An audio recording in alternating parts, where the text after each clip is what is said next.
전직 스페셜리스트 경호원이었던 주인공이 이 납치된 딸을 구하러 가는 모습이 그려진 영화입니다. 이 영화가 소위 대박이 났습니다. 그래서 2편도 제작되었고 3편도 제작되었습니다. 그때마다 2편과 3편 이렇게 나올 때마다 그때마다 가족을 위험해서 구하는 그 아버지의 강인한 그 모습이 그려진 감동적인 영화였습니다. 아버지로서 남편으로서 위험으로부터 가정을 지키는 일은 참 귀하고 당연한 일인 것입니다. 그래서 저는 가정의 모든 책임은 가장에게 있다 이렇게 생각을 합니다. 어느 종목이 되었든지 프로 운동팀 경기를 보면은 경기는 선수가 하지만은 그 경기의 승패는 선수가 아니라 감독이 지는 것을 우리가 보게 됩니다. 그래서 승패의 책임을 지고 선수가 물러나는 것이 아니라 감독이 사퇴하든지 또한 그 자리에서 경질되기도 합니다. 그만큼 리더에게는 책임이 따르고 그 책임에 걸맞는 행동이 뒷받침되어야 합니다. 제가 왜 이 말씀을 드리느냐? 지금 코로나를 겪고 있는 이 상황에 많은 가정들이 위기를 겪고 있습니다. 뿐만 아니라 가정의 가장인 우리 남편들이, 아버지들이, 가장들이 정말 힘들어 할 것 같습니다. 우리가 테이큰의 이 주인공처럼 슈퍼히어로, 슈퍼맨과 같은 힘이 있었으면 얼마나 좋겠습니까? 그러나 우리는 그런 힘이 없습니다. 가정의 가장들이 코로나로 인하여 가정의 경제로 인하여 여러 가지 고민을 하고 위축되었을 것이라고 생각합니다. 그러기에 우리 가장들, 남편들, 아버지들을 격려하고 축복하고 싶습니다. 우리 아버지들이 또한 우리 남편들이 수고와 헌신을 하셨기에 가정이 든든하고 어려움 가운데서도 지금까지 견뎌왔습니다. 우리 교회의 모든 가장들, 아버지들, 남편들 힘내시고 영적으로, 육적으로 강건하시기를 축복합니다. 오늘 말씀을 듣는 모든 남편들, 아버지들이 그렇게 될 줄로 믿습니다. 말씀을 듣는 그대로 가정이 세워지고 가정이 올바르게 되기를 소망합니다. 오늘 말씀을 보면은 예수님께서 가정의 가치에 대해서 말씀해 주십니다. 오늘 3절 말씀을 다시 한번 같이 읽겠습니다.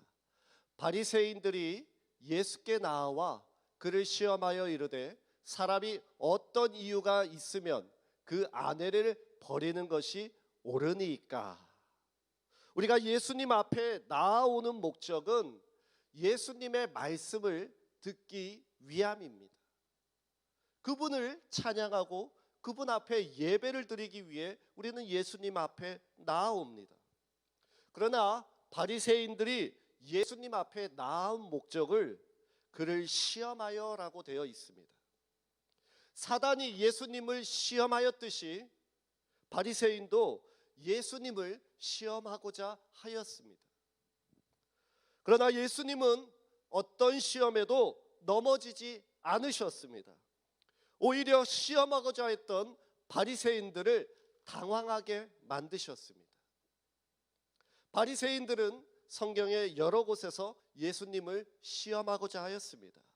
마태복음 11장 16장 1절에 바리새인과 사두개인들이 와서 예수님을 시험하여, 누가복음 10장 25절에도 어떤 율법 교사가 일어나 예수를 시험하여, 요한복음 8장 5절에도 그들이 이렇게 말하면 고발한 조건을 얻고자 하여 예수를 시험함이라라 말씀하고 있습니다.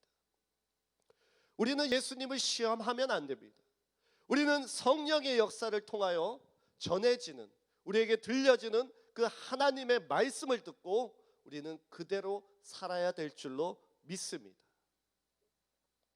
사람이 어떤 이유가 있으면 그 아내를 버리는 것이 옳으니까.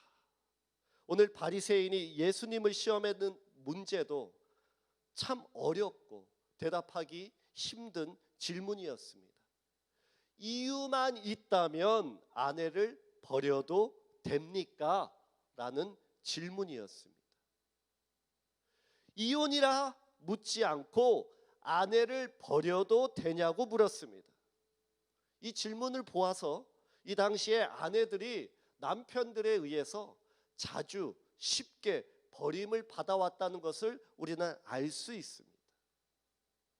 바리새인들이 이렇게 질문한 것은 신명기 24장 1절 말씀을 보고 질문한 것입니다. 같이 읽겠습니다. 사람이 아내를 맞이하여 데려온 후에 그에게 수치되는 일이 있음을 발견하고 그를 기뻐하지 아니하면 이혼 증서를 써서 그의 손에 주고 그를 자기 집에서 내보낼 것이요 라고 말씀하고 있습니다. 아내에게 수치되는 일이 발견되었을 때 이혼 증서를 써주어 내보내라 라고 되어 있습니다. 수치스러운 일은 간음과 같은 부정한 일을 말합니다. 이런 부정한 일이 발생되었을 때 어쩔 수 없이 이혼을 선택하는 것이지 쉽게 아내를 버리면 안 되는 것이죠.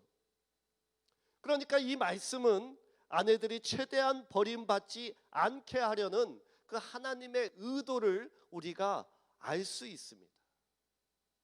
예수님 당시에 두 주류를 이루던 학파가 있었는데 하나는 샴마이 학파였고 하나는 힐렐 학파였다고 합니다. 이 샴마이가 스승이고 힐렐이 제자였습니다.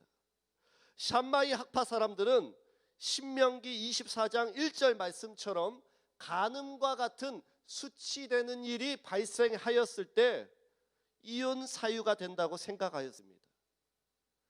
그러기에 이들은 예수님 앞에 나와서 자신들은 성경 말씀을 잘 지킨다라는 그들의 의의를 인정받고 싶었습니다. 반면에 그의 제자였던 힐렐 학파 사람들은 간음이 아닌 아주 사소한 일을 아내에게 수치되는 일에 포함시켰습니다. 그래서 쉽게 이혼 증서를 써줘서 아내를 내치거나 버리곤 했다고 합니다. 예를 들면요, 남편이 아내보다 다른 여자가 더 좋아졌다라고 한다면은 이것도 아내에게는 수치되는 일이었다고 합니다. 아내에게 애정이 생기지 않는다라고 하면은 그것도 아내에게 수치되는 일이었습니다. 뿐만 아니라 아내가 음식을 상하게 하거나 조금 음식을 태웠다라고 한다면은 밥을 태우면은 그것도 아내에게 수치되는 일이었습니다. 아내가 밥을 태우면 누룽지로 먹으면 되죠. 남편들은 이 누룽지와 친근해져야 됩니다. 익숙해져야 됩니다. 지금같이 여건이 많이 신장된 나라에서는 상상할 수도 없는 일입니다. 그러나 이 바리새인들, 특별히 힐렐 학파 사람들은 모세의 율법마저도 자신들이 유리한 입장에서 사용하는 것을 보게 됩니다. 그러나 예수님은 가정을 사랑하시는 분이십니다. 그들의 잘못된 생각을 깨우쳐 주시고 가정을 지킬 수 있는 그 말씀을 허락하십니다. 어떻게 해야 가정을 지킬 수 있을까? 첫 번째로 하나님께서 가정을 만드셨다는 것을 우리는 기억해야 합니다. 그럴 때 우리는 가정을 지킬 수 있습니다. 4절 말씀 같이 보겠습니다. 예수께서 대답하여 이르시되 사람을 지으시니가 본래 그들을 남자와 여자로 지으시고, 예수님께서는 어느 편을 들고 계시지 않습니다. 예수님은 하나님께서 남자와 여자를 만드신 그 근본적인 창조의 목적부터 설명하고 계십니다. 남자와 여자 어느 한쪽이 필요로 의해서 사람을 하나님께서 지으신 것이 아니라 서로를 위해, 서로를 돕기 위해서 지으신 것입니다. 가정을 지킬 수 있는 방법은 하나님께서 우리 가정을 만드셨다는 것을 인정하는 것부터 기억하게 될 때 가정이 지켜지게 됩니다. 하나님께서 사람을 만드셨고 우리 가정을 만드셨다는 것을 인정할 때 우리는 가정 구성원에게 함부로 행동하거나 대할 수가 없을 것입니다. 왜냐하면 내 자녀에게, 내 아내에게, 나의 부모님에게 그 속에 하나님의 형상이 들어있기 때문입니다. 그것이 우리 가운데 보여질 때 우리는 가족에게 함부로 행동할 수가 없습니다. 창세기 1장 27절 같이 보겠습니다. 하나님이 자기 형상 곧 하나님의 형상대로 사람을 창조하시되 남자와 여자를 창조하시고. 우리 가정이 조금 모자랄 수 있죠. 특별히 코로나로 인해서 참 부족함을 느끼는 때입니다. 그렇게 부족해 보여도 우리 가정은 하나님께서 만드셨습니다. 그러기에 하나님 만드신 우리 가정은 복된 가정인 줄로 믿습니다. 그렇게 확신하시고 감사로 살 수 있는 저와 여러분이 되기를 소망합니다. 둘째로, 어떻게 될 때 가정을 지킬 수 있을까? 우리는 기억해야 됩니다. 하나 되게 하셨습니다. 5절 말씀 같이 보겠습니다. 말씀하시기를 그러므로 사람이 그 부모를 떠나서 아내에게 합하여 그 둘이 한 몸이 될지니라 하신 것을 읽지 못하였느냐. 이 말씀은 창세기 2장 24절 말씀을 예수님께서 다시 인용하신 것입니다. 마태복음에는 사람이 그 부모를 떠나서라고 되어 있지만은 창세기에는 남자가 부모를 떠나라고 되어 있습니다. 그러니까 가정이 어떻게 형성되는가?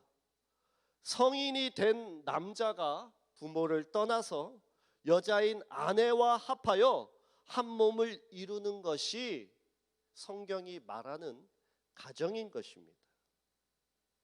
창세기 1장 26절에도 우리의 형상을 따라 우리의 모양대로 우리가 사람을 만들고 모든 것을 다스리게 하자라고 말씀하셨습니다.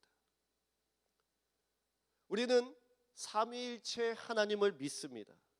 삼위일체라는 것은 성부, 성자, 성령, 하나님께서는 각각 세 분이시지만은 반면에 일체이시다, 한 분이시다라고 고백하는 것입니다.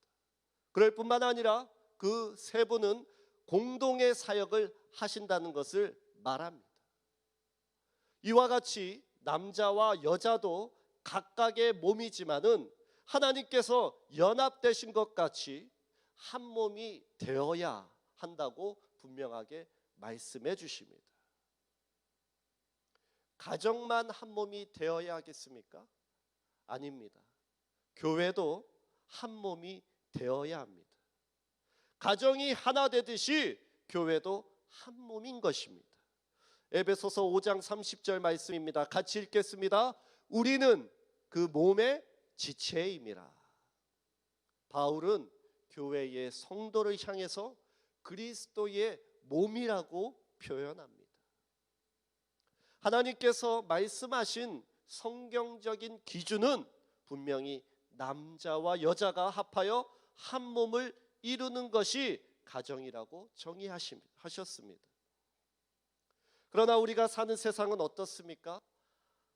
남자와 남자 간의 결혼, 여자와 여자와의 결혼, 또한 사람과 동물 간의 결혼, 사람과 생명체가 아닌 인형과의 결혼을 하는 사람들도 있습니다. 얼마 전에 이런 기사가 난 적이 있습니다. 사람이 사람과 결혼한 것이 아니라 이 인형과, 사람을 닮은 인형과 결혼한 한 남성이 있다라는 기사를 본 적이 있습니다. 그럴 뿐만 아니라 그런 잘못된 결혼을 헌법이 보장하게 하려는 시도를 하고 있습니다. 특별히 우리 교회 2부 설교를 듣는 젊은 중고등부 학생들과 청년 여러분들은 하나님께서 명령하신 그 가정의 기준이 무엇인지 분명하게 분별할 수 있기를 바랍니다. 자신이 남자인데도 혹시라도 이성에게 느끼는 감정을 남자에게 느낀다고 한다면 여러분 그냥 두면 안 됩니다. 우리 교회 교역자를 찾아와서 성경적인 가르침을 받고 바른 방향으로 인도함을 받아야 하겠습니다. 자신이 여성인데도 불구하고 여성에게 호감을 느끼는 분들도 여러분 가만히 있으면 안 되죠. 교역자들을 찾아와서 바른 지도를 받아야 되는 것입니다. 그런 유혹이 찾아올 때에 끊어낼 수 있는 영적인 힘이 필요한 것입니다. 제가 젊었을 때 참 철이 없었습니다.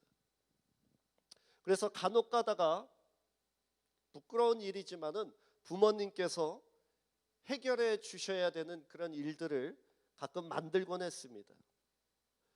그럴 때마다 어머니께서 나서서 처리해 주셨습니다.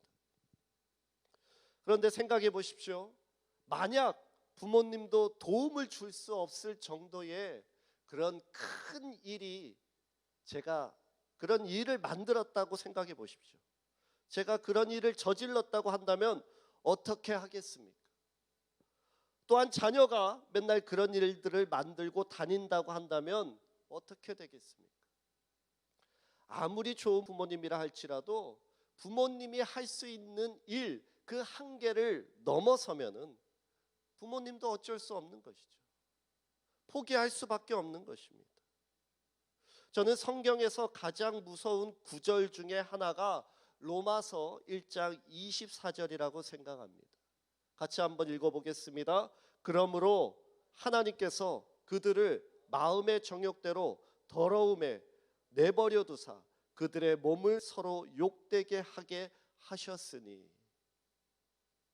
여러분, 우리가 성적으로 문란하고 우리가 음란한 죄를 계속 짓는다고 한다면은 주님께서 포기하십니다. 정욕대로 더러움에 내버려 두셔서 죄를 짓도록 그냥 내버려 두신다는 말씀입니다. 이 정말 무서운 말씀 아니겠습니까? 우리가 죄인이고 지금도 연약하여서 죄를 짓는 것은 맞습니다. 그러나 우리가 너무 멀리 나가버리면 안 됩니다. 그러기에 인애하시고 자비하신 하나님께서 우리에게 말씀을 통하여 권면하시고 돌아오라 부르실 때에 그 말씀을 듣고 돌아올 수 있는 저와 여러분이 되기를 소망합니다. 셋째로, 가정을 어떻게 해야 지킬 수 있느냐? 바로 하나 된 것을 나눌 수가 없다는 것을 우리가 기억해야 하겠습니다. 5절 말씀 같이 읽겠습니다. 그런즉 이제 둘이 아니요 한 몸이니 그러므로 하나님이 짝지어 주신 것을 사람이 나누지 못할지니라 하시리. 요즘 젊은 사람들의 결혼식 문화를 보면은 가끔 종종 주례 없이 예식을 하는 것을 보게 됩니다. 그러나 저는 그리스도인으로서 이것이 바르지 않다라고 생각합니다. 가정은 하나님의 말씀 안에서 이루어져야 합니다. 하나님의 말씀으로 세워지는 것이 가정입니다. 결혼식을 할 때 주례자께서 빼먹지 않고 하시는 말씀이 있습니다. 바로 이 말씀입니다. 하나님이 짝지어 주신 것을 사람이 나누지 못할지니라 라는 말씀입니다. 목사님이 주례를 하시지만은 우리의 가정의 주례자는 바로 하나님이십니다. 하나님께서 우리를 짝지어 주셨습니다. 그러기에 오늘의 말씀도 하나님께서 짝지어 주신 것을 나누지 못한다라고 분명히 성경이 증거하고 있습니다. 이 짝이라는 단어는 같은 멍에를 씌운다라는 그 의미를 갖고 있습니다. 바로 결합된 것입니다. 하나님께서 우리를 결합시키셨습니다. 그러기에 하나님께서 결합시킨 것을 사람이 나눌 수가 없는 것입니다. 그럼에도 인간은 끝없이 나누고 분열하려고 합니다. 하나님께서 사람을 만드신 그 목적, 그 하나됨의 명령을 거부하고 자신의 인권이 먼저라고 생각합니다. 그래서 쉽게 이혼하고자 합니다. 요즘 대중매체의 소리를 들으면 어떻습니까? TV나 대중매체에서는 보통 이렇게 말합니다. 이만큼 했으면은 너 할 만큼 했어. 이제 너 자신을 사랑해 라며 이혼을 부추깁니다. 전에는 우리 부모님 세대들이 자식을 봐서라도 참고 견뎠습니다. 그러나 이제는 너무 쉽게 헤어지라고 사람들이 권면합니다. 1년에 결혼하는 가정이 만약 100가정이라고 한다면은 이혼하는 가정은 약 50%, 50가정은 된다고 합니다. 결혼하는 가정에 비해 이혼하는 가정이 50%의 수치가 나타나고 있습니다. 나누고 분열되고 버리는 것이 세상의 가르침입니다. 또한 여성의 인권이라는 명분하에 지금은 낙태를 합법화시켰습니다. 뿐만 아니라 이제는 남편 없이도 결혼 없이도 스스로 비혼 출산하는 시대에 살고 있습니다. 이것이 바른 것이라고 생각합니까? 여러분들이 그리스도인으로서 이것이 옳다라는 기준을 갖고 살 수가 있겠습니까? 우리 그리스도인들의 기준은 무엇이 되어야 하겠습니까? 바로 하나님의 말씀과 그분의 뜻이 되어야 하지 않겠습니까? 그분의 생각은 무엇인지 분별하고 그분의 뜻대로 우리가 살아가야 하겠습니다. 로마서 12장 2절 말씀 같이 읽겠습니다. 너희는 이 세대를 본받지 말고 오직 마음을 새롭게 함으로 변화를 받아 하나님의 선하시고 기뻐하시고 온전하신 뜻이 무엇인지 분별하도록 하라. 우리가 이 세대를 본받는 것이 아니라 우리의 마음을 성령 안에서 새롭게 해야 될 줄로 압니다. 뿐만 아니라 하나님의 선하시고 기뻐하시고 온전하신 뜻이 무엇인지 우리는 계속해서 생각하고 말씀을 들음으로 인하여서 분별해야 하겠습니다. 예수님께서는 나눌 수 없다, 짝지어 주신 것을 버릴 수 없다 말씀하셨습니다. 이것이 우리를 향하신 하나님의 뜻인 줄로 믿습니다. 우리 영상을 하나 더 보도록 하겠습니다.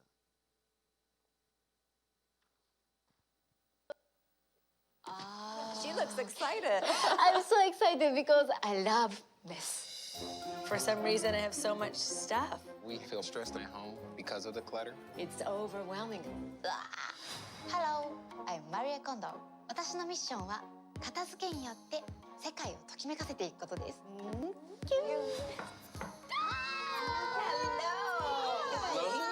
We're excited that you're coming to help us. Let's start tidying. Okay, let's go. This girl's no joke.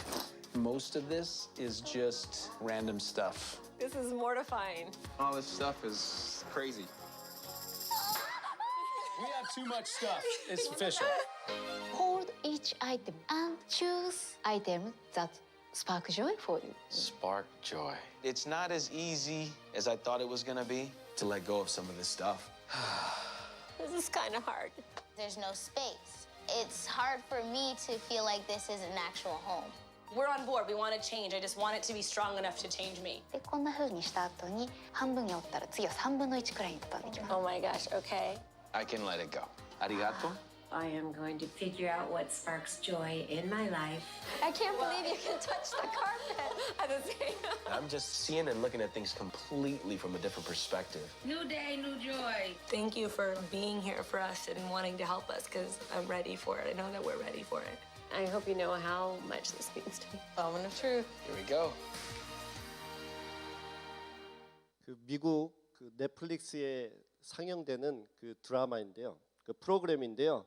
그 일본 여성 곤도 마리에라는 이 여인 아담한 그 일본 여성이 전 세계에 정리 열풍을 일으켰습니다. 그래서 책을 썼는데 그 책이 설레지 않으면은 버리라라는 책입니다. 우리나라에서도 요즘 TV 프로그램에 정리하는 그 신박한 정리라는 프로그램이 있더라고요. 아마 이것을 따라한 것 같습니다. 이 곤도 마리에라는 여인이 정리의 여왕입니다. 아주 정리를 깨끗하게 하시는 분이신데 이 여인이 물품을 정리하고 버리는 기준이 있다고 합니다. 어떻게 하냐면은 그 버려야 할지 말아야 할지 하는 그 물품을 두 손으로 그 물건을 만져보고 한번 안아본다고 합니다. 그래서 스스로에게 묻습니다. 아직도 설렘을 주나요? 이렇게 묻는다고 합니다. 스파크 조이 이렇게 묻는다고 합니다. 만약 설렘이 없으면 어떻게 하느냐? 과감하게 버린다는 것입니다.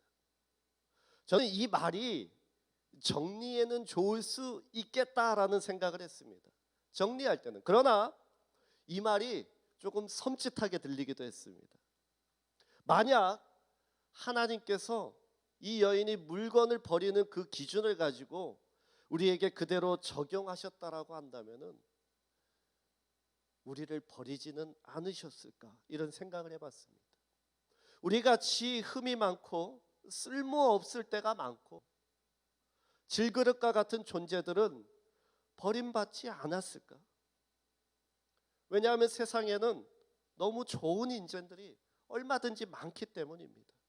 그런 인재와 같은 좋은 그릇들만 사용하시고 고르셨다라고 한다면 우리는 아마도 건짐을 받지 못했을 것입니다. 그럼에도 하나님께서는 우리를 보실 때 항상 긍휼의 눈으로 바라보십니다. 우리를 보실 때 지금도 여전히 설렘을 가지고 스파크 조이 우리를 품으신다라는 것입니다. 여러분 세상은 버리라고 말하죠.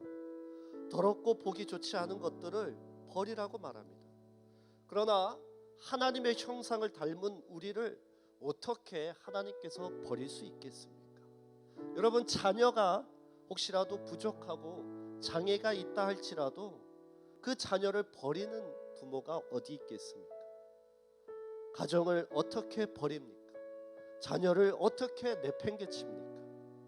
행여 사람 가운데 그런 사람이 있다 할지라도 우리 주님은 우리의 인생을 버리지 않으십니다. 또한 우리 가정을 붙잡아 주십니다. 사랑하는 성도 여러분, 우리 이렇게 한번 외쳐봅시다. 저를 한번 따라해 보시겠습니까? 우리 가정이 최고입니다. 우리 한 번 더 크게 외쳐봅시다. 자녀도 옆에 있으면 바라보시고 자녀에게 말씀해 주세요. 우리 가정이 최고입니다. 우리 교회가 최고의 교회입니다. 예수님께서 말씀하신 그대로 아내와 한 몸이 되고 자녀를 사랑하여 우리 가정을 지키고 우리 교회를 지키는 저와 여러분이 되기를 소망합니다. 그래서 이 찬양 같이 하고 싶습니다. 잘 모르시겠지만